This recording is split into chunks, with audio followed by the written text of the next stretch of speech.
My dad works in B2B marketing. He came by my school for career day and said he was a big ROAS man. Then he told everyone how much he loved calculating his return on ad spend.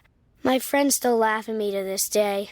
Not everyone gets B2B, but with LinkedIn, you'll be able to reach people who do. Get a $100 credit on your next ad campaign. Go to linkedin.com/results to claim your credit. That's linkedin.com/results. Terms and conditions apply. LinkedIn, the place to be, to be. We acknowledge the traditional owners of country throughout Australia and recognise their continuing connection to land, waters and culture. We pay our respects to their elders past, present and emerging. Welcome to This Song Is Yours, a music podcast where we chat to a new guest each week, talk about their life and creative endeavours, and talk to them about some of the music they love. Our show works by chatting to our guests about music, but also getting them to make you a playlist of the songs they love. You can find a link to our playlist in the show notes. Welcome to episode 64. I'm your host, Simon Fink. Our guest today is Chord Overstreet. The singer-songwriter and actor recently released his third studio EP, entitled Stone Man. In today's episode, we're talking with Chord about being on the road with his dad, his approach to songwriting, and yes, we talk about Glee. Here we go.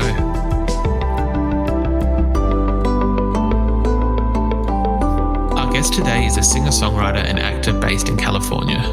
He's recently released the single What's Left of You, which is found on his third studio EP, Stone Man. Please welcome to This Song Is Yours, Chord Overstreet. Hello, how are we? Good, how's it going? Good, thank you, Chord. Thank you very much for joining us. Where are you joining us from today, actually?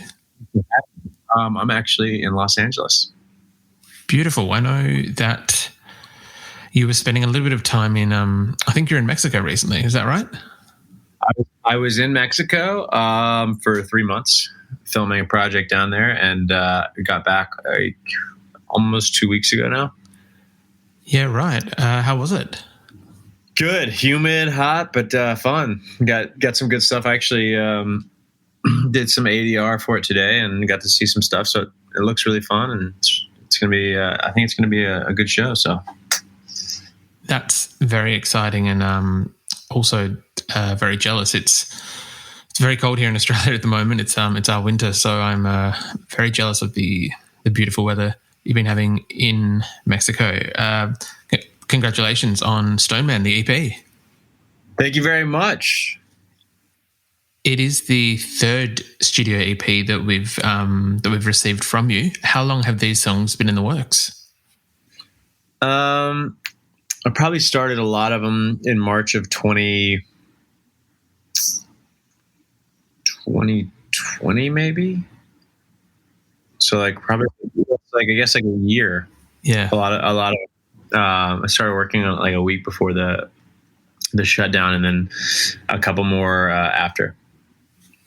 Did you find, we've spoken to a number of musicians and artists about this. Did you find that you were more productive in that time in lockdown, like kind of writing and being able to have the time to do those things? I personally did not, just because I get so much juice out of living and experiencing things, and really just being out in the world. So I found it creatively kind of hard to provoke myself to write and work, because I just kind of felt like I wasn't having anything new to say. But I kind of powered through and got together with a couple of my buddies and started working on some stuff, and got the ball rolling again. I feel like you are somewhat musically prolific in the sense that you've got this project as Chord Overstreet.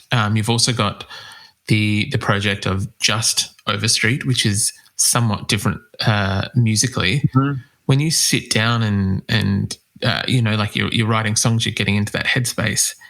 How do you differentiate the two, or how do you kind of go, this is a Chord thing, or this is just an Overstreet thing? I mean, it kind of I feel like I'll probably end up just like at some point just merging everything together, just put it out in the universe. No, I did a tour in 2018, and it was all just acoustic, just me and the guitar, and went around and played probably 40 shows. And it was at these venues. It was like, 1,000 people, 2,000 people, or 800, just like kind of like these like big clubs, but not like, and you can kind of hear everything when it's so intimate and acoustic, and it's a lot harder with an acoustic guitar to really jam out on an upbeat song and get people going. And after doing that tour, I was just kind of like, man, I kind of want to rock out a little bit and, make some music that's, people can move to and, have a great time and party. And, there's the side of me that is more singer-songwriter, more the storyteller stuff. And then, I kind of try to move that into something a little bit more upbeat and a little more a different feel. And at the beginning, I really had a lot less music on my Chord Overstreet Spotify, so I didn't know if it would be too disconnected. So I started. I wanted it to be like a band vibe, so I started a band, and we started going around and touring and rocking out, and that's what we did. We just like played a bunch of shows, drank a bunch of Red Bulls before or energy drinks, tequila, and just like had a blast. And then there's times when I like to party, I like to have a good time, and then there's times when I'm kind of in my feels, How often do you think those two, like as you said, in the live setting, it is really difficult to, like kind of rock out with an acoustic. Do you ever have a moment where you are playing one of the more singer-songwriter-y gigs and you're like, shit, I kind of wish I had the band with me, or I could really go those Red Bull and tequilas? I mean, there's always a rush you get from playing live that it's hard to really describe. Like an hour, and I mean, playing music in general, whether it's with the band or acoustic, it's one of those things to where I start a song and the next thing I know, the whole show's over. It goes by in a second. But it would always be great to where it's like, sometimes you're not in the mood to where you want to dive into some heavy stuff. And you're just like, you know what? I kind of want to just like, bring the house down right now. And so that would be great. If you have the option to always have a band with you, but, yeah, you can kind of, and it's every crowd you go and play for is different. So it's hard to put a set list together, predetermine what your set list is, because sometimes it's like, with stand up, you kind of read the room. It's like, oh, this joke isn't working. Let me shift here. So, and I always want to have fun and move a lot. It's like, get your blood going, and you feed off the live audience. The live audience feeds off you. It's kind of, when things get going and you're amped up, it's nonstop. Yeah, I can definitely understand that. A lot of people might know you as Sam Evans from Glee, which we will touch on in a bit. But you come from quite a musical background, even like before the show. Your dad is Paul Overstreet, who's quite a well-known figure within the music industry as a singer and a songwriter. He's worked with or written for Blake Shelton, I think Randy Travis. I didn't realize this initially, but I found out while researching that he was one of the co-writers of When You Say Nothing at All, which that song is massive, huge song. When did you start to realize that you had an interest in music, and when you started singing and picking up the guitar and being like, yeah, like this is what I want to do and can do? I mean, it was always around my house, obviously, because I was going on the road with my dad when he was a country artist and touring with him and watching him play these massive shows, and he's incredible. So getting to watch that up close, it was just, I always had these little Toys R Us type shitty acoustic guitars I carry around the house and just they sound awful and you're just like mindlessly strumming. But then my dad would kind of like, he would take me and some of my siblings up to the studio and he would let us sing on the microphone, or, you know, he would have me go up there. And back then it was all analog to where I would have to go rewind the tape, punch in when he would do a vocal. And so I got to help like him work the machine a little bit. And that was always fun. But yeah, I just kind of, he's just a really great storyteller. And I just was always fascinated with his ability to, you know, tell a story regardless of his circumstances and his situations. You know, he always said to me, he was like, because I write a lot of emotional songs, or sometimes, you know, it's can kind of get a little sad sometimes. And my dad, he says this thing where he was like, he goes, you know, my dad had a really hard life growing up, and he says this thing to me, and he was like, you know, I didn't always write how my life was. I wrote how I wished my life, or how I wanted my life to be. And I thought that was really cool, and like a way to kind of have such a positive take on it. But I mean, I've learned a whole lot from him on just storytelling, how to craft a song, ways to sing, and, you know, even playing guitar. But yeah, he's been a major influence on me. Without giving too many of his tricks, well, I guess all your tricks away, when you do sit down to write a song, are you someone that finds inspiration, and like when you're doing a mundane task and you can be like, oh, cool, I'll turn that melody line into this song? Or is it something that you sit down and you have to actively focus on? You know, sometimes it's just different. You know, sometimes I'll go into the studio and I'll be in a session and I'll be working with a producer that's super talented, and I'll just start singing something like, yeah, whatever it is. And then I'll just trying to kind of figure out what the words are. And then sometimes I'll have titles in my phone of just something that I'm just driving down the road, and like, I'm like, why have I said that? Or sometimes it's like, I'll just start singing a chorus and it'll happen. You know, and there's other times where I'm goofing around and making a spoof or a joke song and just like having fun and like getting a kick out of playing by myself alone. And I'll be like, wait, but that melody's kind of interesting. I was like, well, what if I did this and kind of twisted this here and here? You just never know when something hits you. So I always just write random ass notes on my phone, whether it's like something like, I'll find something in there like "baby got back" or something, and they're just like very random. And I'm like, what the heck? What was it? I must have had an inspiration, a tornado of inspiration right at that moment or something, because this doesn't make any sense. But I just kind of always just try to write everything down and try to figure it out later if I can, or I'll record stuff on voice notes. And I have probably like 8,000 voice notes of stuff that's just absolute garbage. But, you know, going through there, you find something, you're like, oh, actually, that's cool. Okay, let me explore that. I'm very curious to see whatever it is that included "Baby Got Back" as a note, even if it's just as a reference. I'm very curious to see what project kind of comes from that one. That was just an example because of the song, baby. But you know, it's like it's random stuff. I can like open up my phone right now and look through there, and it's just like what? Like some of the stuff is like there's just the most ridiculous just titles. I mean, I'm almost too embarrassed to even say any of them out loud. There's grocery lists.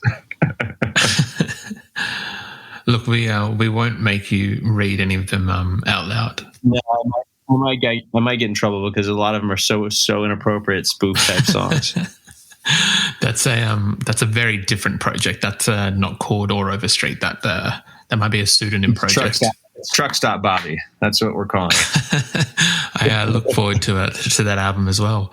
The EP is it's leaded by the single "What's Left of You," which is this gorgeous kind of piano-led ballad that is still quite a pop song, a pop banger.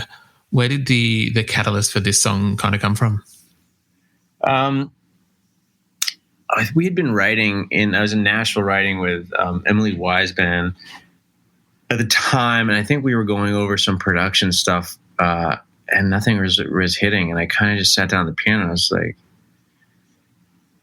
I think I had this title idea in my phone, and I was just like, I had kind of been in an on and off situation with this girl where it was eating me up, and I was always like kind of meeting her 90% of the way, and she was never coming the 10% of the way, which even that's imbalanced and ridiculous. But, I was always like trying to make it as easy as possible on her. And, there was just something that was never quite right with the relationship. And she always just was like, you don't want to be with me right now. I'm a mess. And it's like this and this and this. And but then I would fall off, and I'd be like, all right, you know what? Like, I'm fucking over this shit. And then like, as soon as I was over it, she'd reach out, and I'm like, oh, emotional crutch. And it was just like this kind of thing. And I was like, it's like, I couldn't help but like feel like I feel like I needed to be there for her, so it was like, it's like, say you're such a mess. I like the mess you make. Think you're too hard-headed. You're not that hard to take. Like, I'll do whatever it is almost on your terms. And if you don't have a lot to give, I'll take what's left of you. So it's just kind of this message of like unconditional love, no matter what the circumstances. And we were in the studio that day, and Emily's such a great, talented songwriter that it was just kind of the song just kind of poured out of both of us in probably like 30 minutes and stuff. But really easy day, and I love days when songs come that easy. And it was just kind of started with playing the piano and singing. And she said this, she's like, how could I be better off without you if I'm not better off without you? And I was like, it's just a very simple way to say that. It's a very good line. It is a gorgeous song. And there are some other lovely moments on the EP as well. When you are writing, I'm wondering, going to Nashville and writing, because... Sorry, is your family based in Nashville, or are you based in Nashville? I mean, I've been in LA for like 10, 12 years now, but I don't know, maybe 12 years. Shit. I go back in Nashville like months at a time and work there and kind of, stay with my family and make sure I spend a lot of time there so I don't get out of touch with my roots. But I gotta go back and forth. I'm probably going to be 50-50 here and there. The reason why I ask, I'm very curious. As we discussed earlier, your dad is quite an acclaimed singer and songwriter from Nashville. Your brother is in Hot Shell Ray. You yourself are a musician.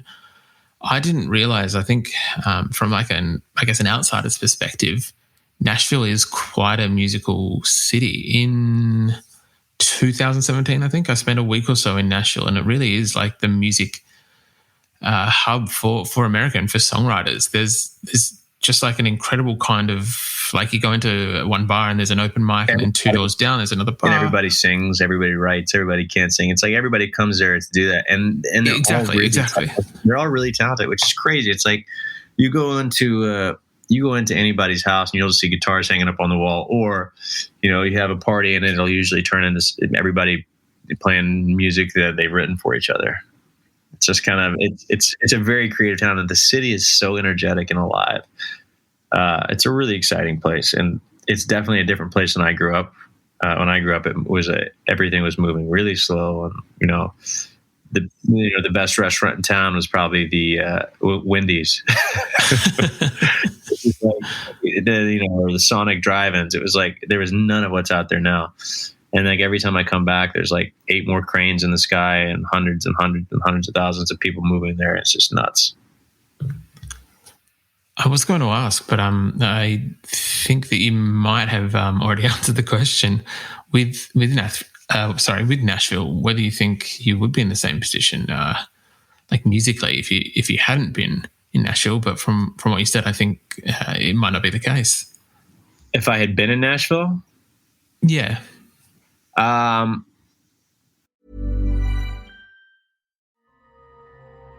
The most powerful designer drugs are the digital ones we use daily. And we get high off them. One touch, tap, like, scroll at a time. You know, just like tech creators want us to. Use digital without digital using you. Learn more at sync.ithra.com. My dad works in B2B marketing. He came by my school for career day and said he was a big ROAS man. Then he told everyone how much he loved calculating his return on ad spend. My friends still laugh at me to this day. Not everyone gets B2B, but with LinkedIn, you'll be able to reach people who do. Get a $100 credit on your next ad campaign. Go to linkedin.com/results to claim your credit. That's linkedin.com/results. Terms and conditions apply. LinkedIn, the place to be, to be. I've written a good bit of my songs in Nashville, but if I had been in Nashville, I'd probably be a country artist right now. That's very fair. That's also very fair. No, I grew up singing country music and writing country songs, and so it's definitely like I'd probably just be, I think moving out to LA when I was like 19 definitely had something to do with directionally where I've different paths and stuff that I've gone down. So yeah, of course. The path that you did go down, obviously, as we mentioned before, led you to a TV show called Glee, where a lot of people might know you as the lovable Sam Evans from season 2 until I think the final season. Being a singer-songwriter, doing what you do, and then having that international spotlight on you, what was that kind of jump like initially? Gosh, it was definitely a weird. It was really hard to explain. It was just instantaneously and overnight, and I hadn't really seen much of the show, so I really didn't know how big of a deal the show was. After filming like the pilot, going to like one event or something where I think it was like the Teen Choice Awards or something like that. And I was like, yeah, nobody's ever heard of me, and I don't even know why I would be walking down this red carpet right now with a bunch of these Nickelodeon and Disney. And everybody, like, when they were asking to get an interview, and it was like they were asking to interview me, and I was like, nobody's seen anything I've done. And the show was so big, it was just like couldn't go anywhere, and I didn't really realize it because everywhere I had been really contained for while I was in LA, because I was literally going from my house to work every day, from my house to work, and I was working nonstop. And I really saw how different everything was when I went home for Christmas. And I went to a mall to go Christmas shopping with my family, and it was just like everywhere I went, it was just like getting mobbed here and mobbed there. So what the heck? What the heck's going on? So it was a really weird adjustment. And something to just experience, because the show was so big. It was kind of after that, it was kind of out of everybody's control. It was obviously a worldwide phenomenon, having a huge cultural impact as well.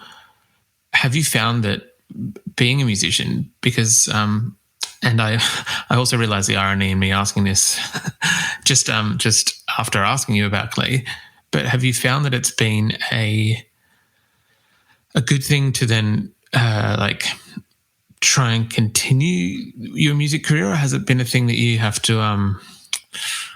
not necessarily get out of the shadows of, but I guess, do you find any frustration with people like myself having to bring up Glee when you're trying to talk about you as a musical artist?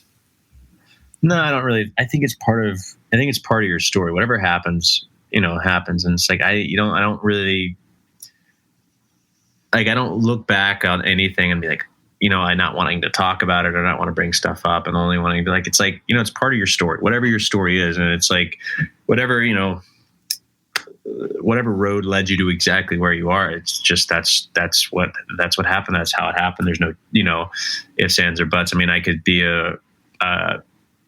a doctor right now if I would have spent all a bunch of my life in medical school and doing it, but it's like, not that I ever wanted to be a doctor. I don't think I would be fit to operate on anybody, but I think all of that stuff kind of makes you who you are in some weird way. And I'm a different person now than I was at 25. And when I got on the show at like 20 or 21, I was a completely person at 25, and you kind of get to see. There's moments where we're in the show where I'm watching myself grow outside of. I can tell certain things are different, certain things are changing while I'm watching. So it's kind of like a nice little journal to go back and look through. Do you still keep in contact with? Because I know that a few people from the show have gone on to like pursue or continue on musical path themselves, like Darren Criss, he's continued becoming a musician as well as having having acting. Do you guys still keep in touch and discuss like musical projects together that like aren't Glee? Not. I don't think we've like discussed like collab. I mean, we talk. I talk to him and like pretty much everybody that's around like fairly often. But I mean, we talk about like goofing off in the studio and stuff like that, and like not ever like doing a duet and putting it out. But we both love. We're both studio heads and love going in there and just having fun and jamming out. And so, but yeah, I talk to those guys all the time. And Darren's super creative and super fun. So I'm ready for him to put out some more music so I can listen to it. I know he put out a single a few months ago, but yeah, we're still waiting on more from him. As I mentioned at the start of the episode, this is the third EP we've gotten from you. Can we expect a full-length LP, a full-length record from you at any point soon? Yeah, I mean, I've got 2 more like summer songs coming here. I think in August. But I've got probably like 100 songs stacked up in my vault that I'm just waiting to put out and finding the right time. But as I keep writing, keep shelving more and more because I'm like, I think this is kind of better. I think this is kind of better. So it just kind of, writing.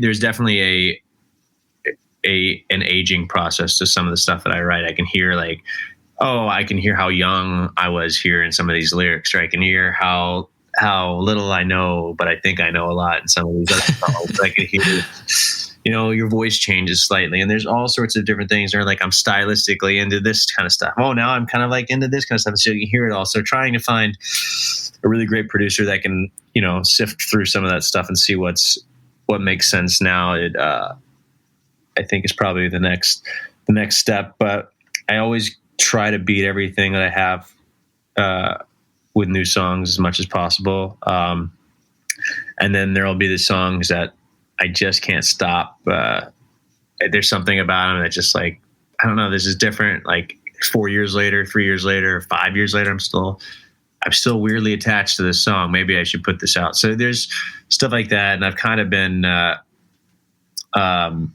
would love to just flood all my music out there just to purge it out and just to be like, hey, here, this is what it is. But yeah, I'll probably try to put a full length record out. I might just dump one out at the end of the year or start one at the top of the year, and just so these songs aren't just sitting on a shelf expiring. Look, that's very fair. I can understand that. Obviously, you don't want to give everything away at once, but I know that there's quite a lot of people that would be excited if you did release Chord Overstreet, The Vault. And also maybe shocked a little bit. Well, there's a reason why he was holding out on putting some of these out. I'm sure that's not the case. I'm sure you're just being being hard on yourself. Being hard on myself, yeah. Chord, lastly, we'd usually ask what our guest is currently listening to. Is there any record or records that are getting a spin at the moment that you're loving? Jeez. I usually go back into the oldies catalogs and, stuff from like the 50s to the 80s, and just like binge and just listen to like that over and over again. But I mean, I've been listening to some new stuff, like new stuff here and there, some pop stuff, just trying to kind of see what's, you know, what people are listening to out there. And it all kind of seems to kind of blend together. There's a lot of, you can see a lot of older influences influencing pop music right now. And a lot like, and kind of putting a different twist on it, which is really cool and interesting. And it's kind of great to see some of these older vibes and songs and these feels, inspiring modern music. So I think that's really cool. I love Anderson .Paak. I kind of just vibe out on Anderson .Paak a lot. You know, there's a lot of up and coming young artists that are just blowing up from TikTok that are kind of finding new ways to get music out there and being really inventive. So, I mean, I've kind of just been trolling a lot of that stuff lately, but I'm a huge fan of like 70s, 80s music. And I really, that's usually what's on my playlist. That's cool. I can get that. As you said, there's a lot of 70s and 80s kind of influence on songwriting at the moment, like with bands and artists like Anderson .Paak and Silk Sonic, and like even little bits of like Billie Eilish, like the songwriting structure.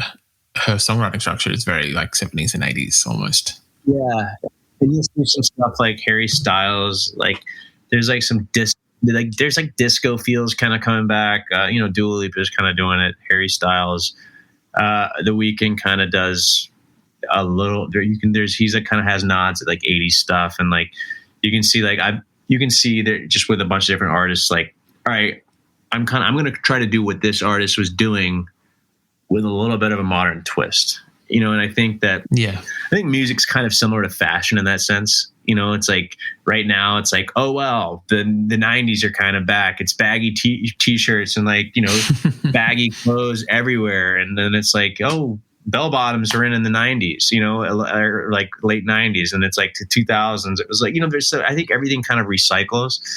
And I think without music getting too digital, you know, and to where it's like it can only evolve as much as technology evolves. But I think that there's things where I'm like, all right, I'm seeing like 80s pop here. Okay, I'm seeing like 70s disco kind of come back and make it. And then there's like, I'm sure like the Third Eye Blind, Vertical Horizon, 90s kind of era, Smash Mouth. That stuff is like next. But you know, you see. I mean, I give it like 3 or 4 years, and it's probably what everybody's going to be doing. Look, I didn't hate Vertical Horizon, to be honest. There were some okay bands in that time period. So you know what? It's not all bad. I'm kind of excited about that. Yeah, you might get Chumbawamba back with. Do you remember that song? I get knocked out, but I get up again. Oh, I don't know what the modern version of that would be, but I'm very curious to see what it is. Yeah, who knows? I mean, there's so much great music in the 90s, but I mean, nostalgia is big. So it's like whenever anybody hears anything familiar and then there's a new twist on it, it's kind of fresh and exciting mixed with, I don't know why I feel like I'm attached to this.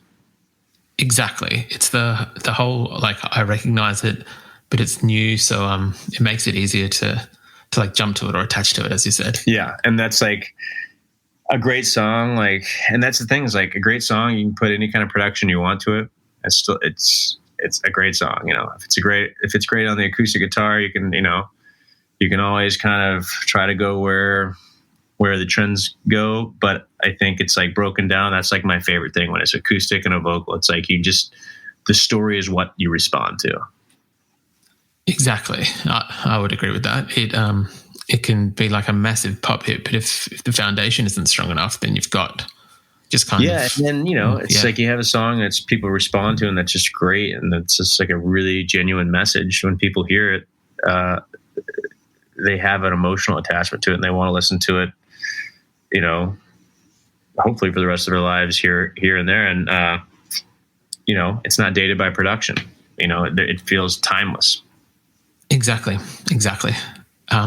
Chord, thank you very much for being on the podcast today. I do appreciate it. Thank you very much for your time this evening, and congratulations again on the EP Stone Man. Thank you very much.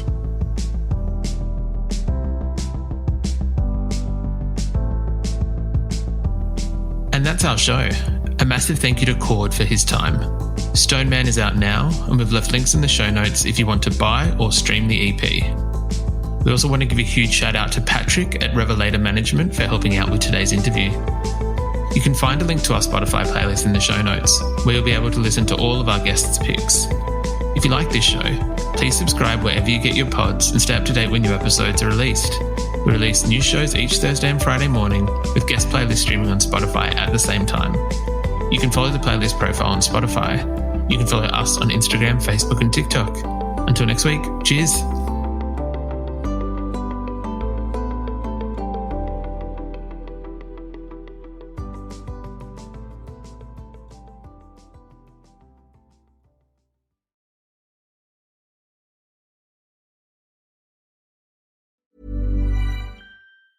Imagine the softest sheets you've ever felt. Now imagine them getting even softer over time. That's what you'll feel with Boll & Branch's best-selling signature sheets in 100% organic cotton. In a recent customer survey, 96% replied that Boll & Branch sheets get softer with every wash. Start getting your best night's sleep in sheets that get softer and softer for years to come. Try their sheets with a 30-night guarantee. Plus, get 15% off your first order at bollandbranch.com, code BUTTERY. Exclusions apply. See site for details.